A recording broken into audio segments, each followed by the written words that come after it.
Shalom,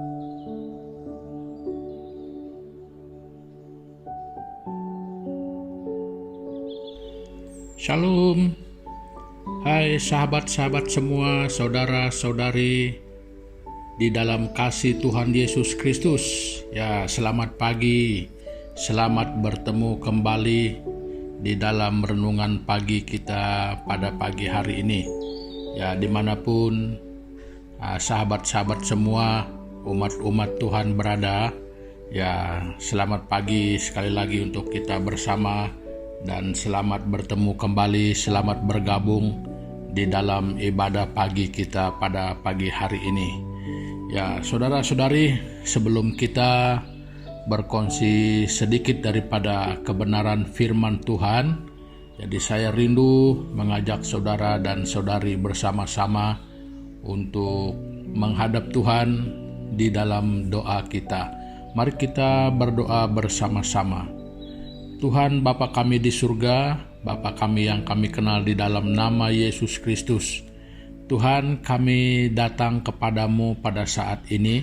Kami mengucap syukur, kami berterima kasih karena sekali lagi pada pagi hari ini kami menikmati kebaikan Tuhan dan kesetiaan Tuhan yang sudah memelihara istirahat kami, menjaga kami sepanjang malam ini dalam istirahat kami, sehingga pada pagi hari ini kami dapat bangun dengan baik oleh karena Tuhan yang menjaga memelihara kami. Oleh itu kami sangat bersyukur, kami sangat berterima kasih atas kebaikan Tuhan pada kami.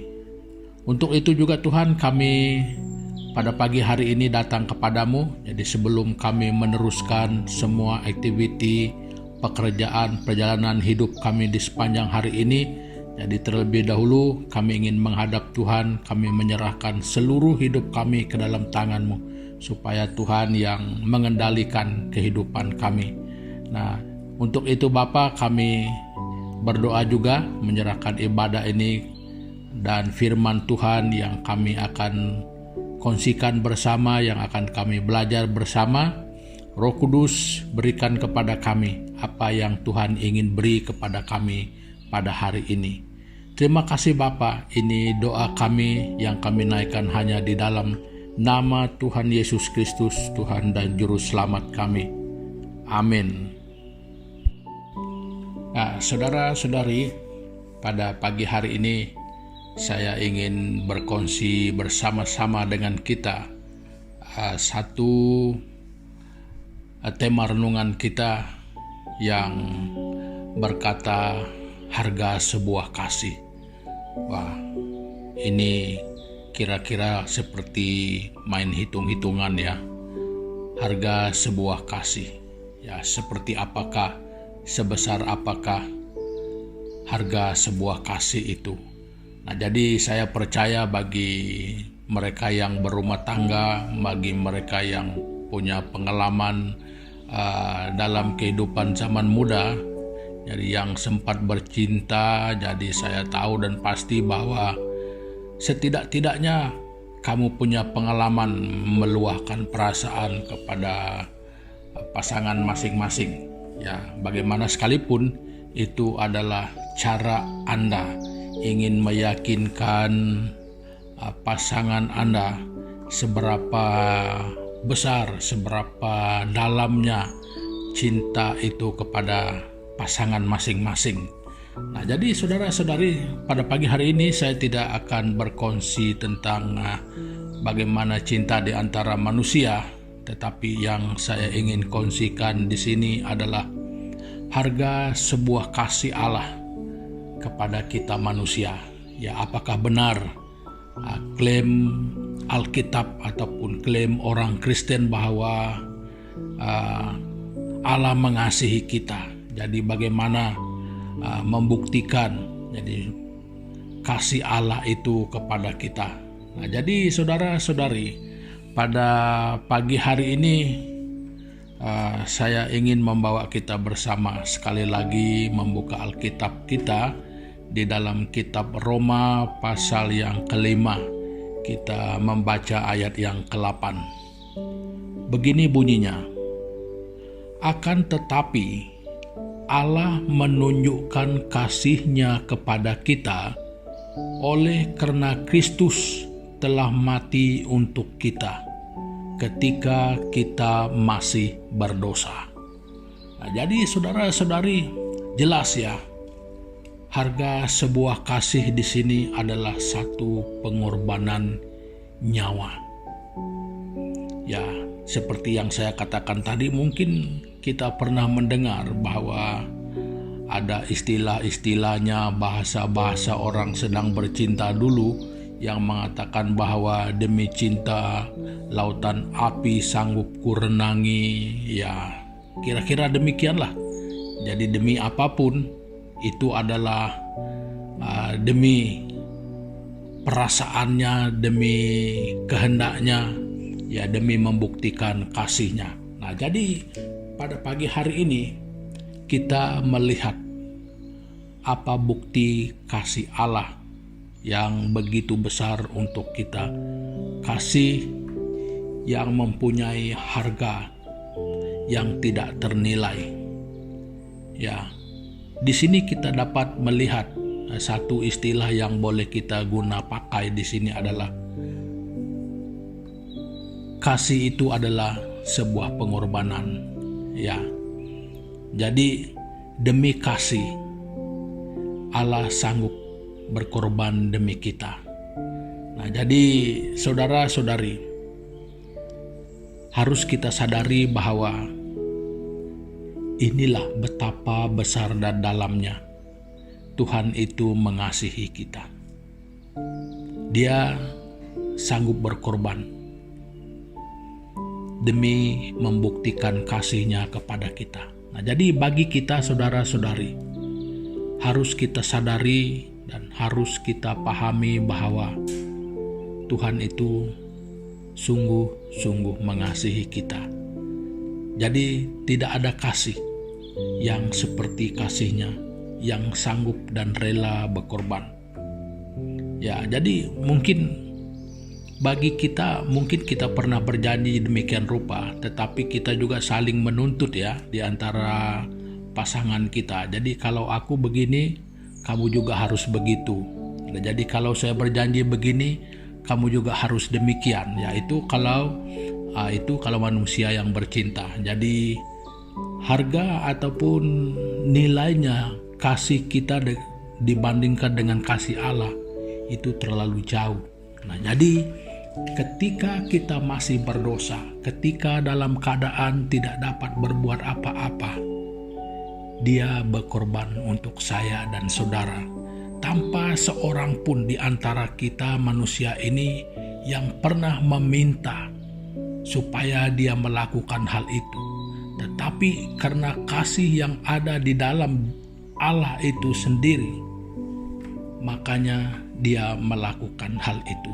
Nah, saudara-saudari, bayangkan tanpa diminta, betapa ikhlas, betapa jujur, betapa tulusnya kasih itu. Jadi saudara-saudari,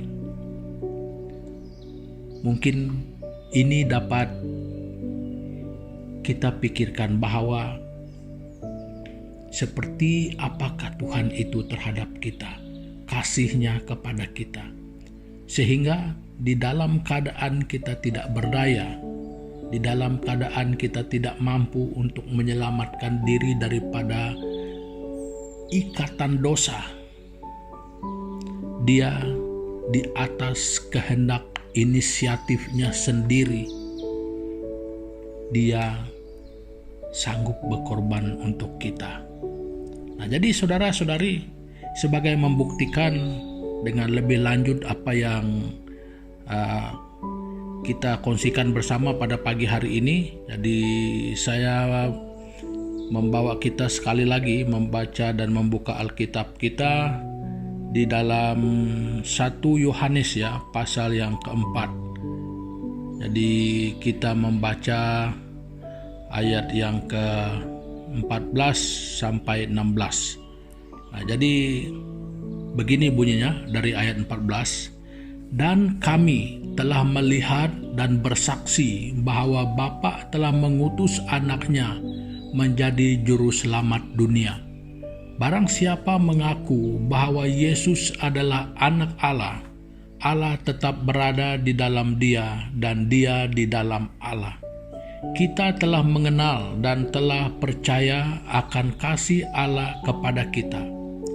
Allah adalah kasih, dan barang siapa tetap berada di dalam kasih, ia tetap berada di dalam Allah dan Allah di dalam dia. Nah, jadi saudara-saudari, supaya lebih jelas ya, Yohanes adalah saksi mata. Dia bukan hanya menyaksikan, tetapi dia terlibat sama. Ya, tentang dia juga 700 tahun sebelum kelahiran Yohanes dan kelahiran Yesus, Nabi Yesaya sudah bernubuat bahwa Yohanes adalah yang dikatakan suara yang berseru-seru di padang gurun.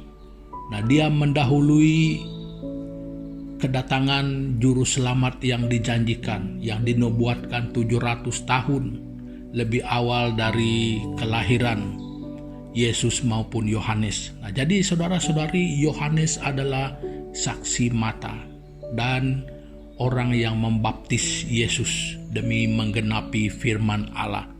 Nah, jadi saudara-saudari, makanya ini adalah penyataan Yohanes secara pribadi bahwa Yesus Kristus adalah bukti dari kasih Allah kepada kita.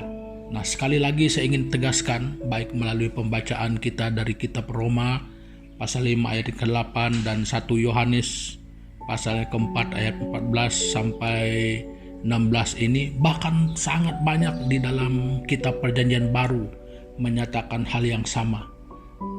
Saudara-saudari, itulah harga sebuah kasih Allah.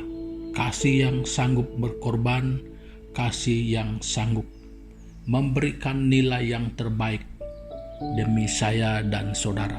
Nah, jadi oleh itu saudara-saudari, perkongsian saya pada pagi hari ini sampai di sini dulu. Jadi sebelum kita mengakhiri pertemuan kita pada pagi hari ini, jadi saya sekali lagi mengajak saudara dan saudari bersama-sama datang menghadap Tuhan di dalam doa kita. Mari kita berdoa bersama-sama. Tuhan Bapa di surga, di dalam nama Tuhan Yesus Kristus, Tuhan, pada pagi hari ini sekali lagi kami datang kepada Tuhan. Kami berterima kasih. Bahkan kami sangat bersyukur Tuhan, karena Tuhan telah menunjukkan kepada kami, membuktikan kepada kami betapa Engkau mengasihi kami. Bukti kasih yang tidak mungkin dilakukan oleh manusia. Kasih yang tidak dapat dibuktikan oleh siapapun selain Engkau. Jadi untuk itu Bapa, terima kasih kami kepadamu. Bersyukur kami atas kebaikan-Mu yang sangat luar biasa, yang sanggup menyelamatkan kami, melepaskan kami dari semua ikatan dosa dan kutuk. Jadi untuk itu Bapa, ajar kami untuk menghargai, ajar kami untuk menerima, ajar kami untuk merendahkan diri kami, untuk dapat mengecapi kasih Allah, untuk dapat menerima bagian daripada kasih karunia Allah yang dianugerahkan bagi setiap orang, supaya kami juga tidak tertinggal, tetapi kami mengecapi kasih dan kebaikan Tuhan itu melalui Yesus Kristus. Kami mendapat keselamatan dan hidup yang kekal. Nah, untuk itu Bapa, ampuni kami dalam kehidupan kami selama ini, baik pelanggaran kami di dalam cara hidup kami. Kami berdoa, Tuhan pimpin kami terus dalam hidup kami untuk hari-hari ke depan, supaya kami tetap hidup sesuai dengan kebenaran firman-Mu. Dan demikian kami berdoa menyerahkan kehidupan kami di sepanjang hari ini dalam semua aktiviti, pergerakan kami, dan keadaan apapun yang mungkin berlaku di sekitar kami. Kami percaya dan kami tahu bahwa di luar kemampuan kami, Tuhan akan bertindak bagi kami. Terima kasih Tuhan Yesus. Ini doa kami di dalam nama Yesus Kristus, Tuhan dan Juru Selamat kami. Amin. Nah, saudara-saudari, pertemuan kita pada pagi hari ini sampai di sini dulu.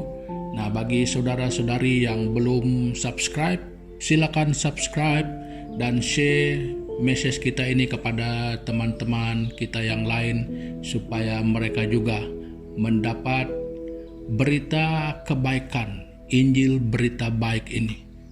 Nah, jadi saudara-saudari, sampai di sini dulu, sampai jumpa lagi. Tuhan Yesus memberkati. Haleluya.